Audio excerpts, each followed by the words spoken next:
নমস্কার। রবীন্দ্রনাথ ঠাকুরের অন্যতম পছন্দের একটি কবিতা, যেটা আমার ভীষণ ভালো লাগে, সেটি হচ্ছে কৃপণ। এই কবিতাটির মধ্যে যে সুন্দর একটি বার্তা রয়েছে, সেটি হয়তো আমাদের প্রত্যেকের আধ্যাত্মিক জীবনের মূল কথা। কবিতাটি পাঠ করি। কৃপণ, রবীন্দ্রনাথ ঠাকুর। আমি ভিক্ষা করে ফিরতেছিলাম গ্রামের পথে পথে, তুমি তখন চলেছিলে তোমার স্বর্ণরথে। অপূর্ব এক স্বপ্ন সম লাগতেছিল চক্ষে মম। কি বিচিত্র শোভা তোমার, কি বিচিত্র সাজ। আমি মনে ভাবতেছিলেন, এ কোন মহারাজ। আজি শুভক্ষণে রাত পোহালো, ভেবেছিলেন তবে আজ আমারে দ্বারে দ্বারে ফিরতে নাহি হবে।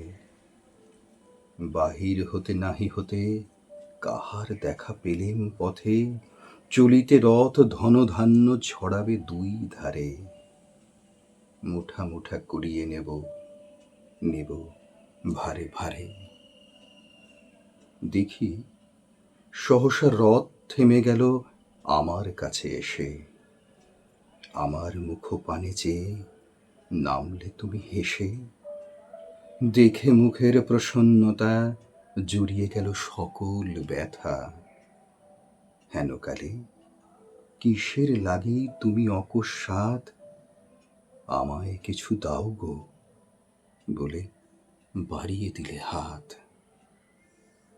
মরি, এ কি কথা রাজাধিরাজ, আমায় দাও গো কিছু।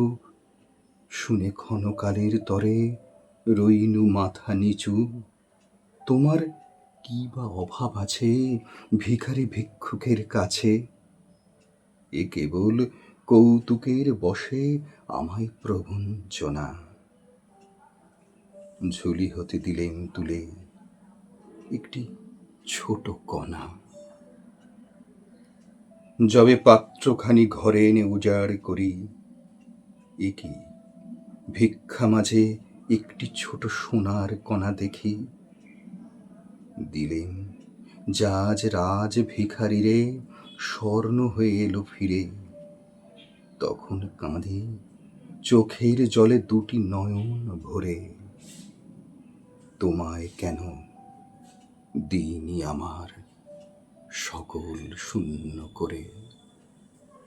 তোমায় কেন দিইনি আমার সকল শূন্য করে।